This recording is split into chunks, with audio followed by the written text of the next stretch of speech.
Have you ever stopped to think that maybe you're killing yourself a little every day when you don't even notice? Not with poison, not with some heavy addiction, but with something way more subtle, quiet, socially acceptable. The mask, the one you put on every time you're around people, the one you don't even feel on your face anymore. But that's slowly draining who you really are on the inside.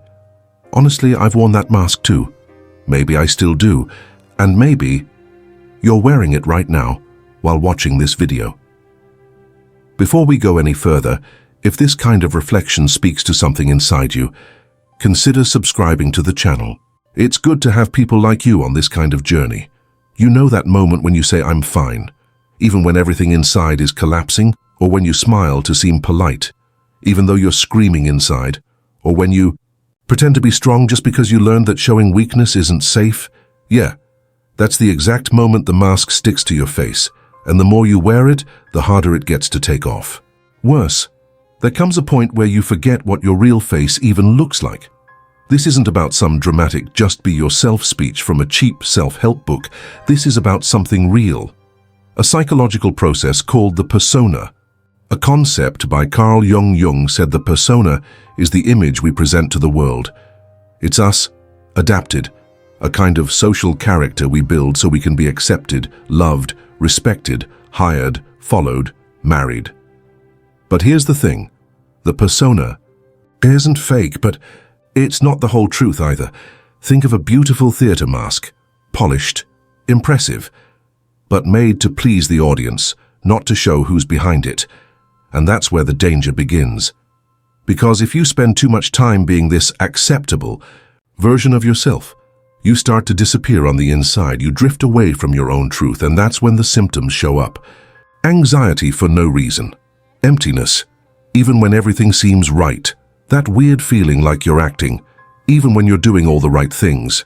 And that deep emotional fatigue that no bed in the world can fix. All of this, according to Jung, happens because you've stopped feeding who you really are and started living only for appearances, for the role, for the character. And if you're thinking, okay, but everyone wears a mask, and you're right, everyone does, but not everyone gets lost inside of it. The real question isn't whether you wear one, it's how much you depend on it to exist. Because when the mask becomes your identity, you can't leave the stage anymore. You become a hostage to the role, and the cost of that might be your peace, your creativity, your relationships, your health. And here's the crazy part. Even when everything feels wrong, you still try to hold the character together. Why? Because you're afraid. Afraid to disappoint others, afraid to be rejected, afraid to look in the mirror and not know who you are without that mask. But listen, that fear is real. It's not weakness. It's not some personality flaw. It comes from way back, from childhood, from those early stop crying, toughen up, be a good boy, be strong. It's the fear that being yourself, it won't be enough. And that's when the mask shows up as a solution. It protects, it works, but it also isolates. It saves you on the outside and suffocates you on the inside. I know this might sound a bit dramatic, so let's make it simple. Here's a quick test. How many times have you found yourself in situations where you said yes when you wanted to say no, complimented someone just to avoid awkwardness, smiled while feeling angry, covered sadness with jokes, pretended everything was okay just to not bother anyone? If you saw yourself in 3 or more of these, there's a good chance your mask is well crafted. And here's my personal opinion, based on years writing about the unconscious mind. The more intelligent and emotionally aware someone is, the more sophisticated their mask tends to be. They know how to work in the world without making noise, and that's dangerous because people who feel a lot, but say little, build up invisible pressure inside, and when it explodes, they don't even understand where it came from. Let me tell you a story, or maybe a symbol if you prefer. It's about a man everyone thought was amazing, hard-working, funny, reliable, the kind of guy everyone loves.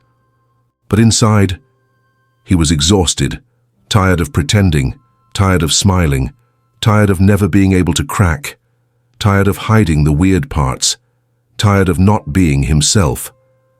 One morning, He had a breakdown. Not physical, emotional. He woke up and couldn't get out of bed. He said to himself, "There's nothing wrong with me, but there's nothing inside me either." He was alive, but empty. And this man wasn't some rare case. He was just another one of thousands. Because the more we shape ourselves to fit into the world, the tighter our inner world becomes. But don't worry, it's not all doom and gloom. Here's the good news. The mask can come off, not all at once, but gradually. Jung said the path of individuation is exactly this: recognizing the mask, seeing the shadow it hides, and slowly integrating who you really are. That doesn't mean you're going to start being 100% raw all the time. That's not realistic. Life demands some adaptation, but there's a big difference between adapting and disappearing. The first one is wisdom. The second is emotional suicide. Real freedom starts when you can say, "This is the mask I wear, but I know who's behind it." And that changes everything. You stop living on autopilot. You start acting with intention, with truth, with lightness, and it changes your relationships too.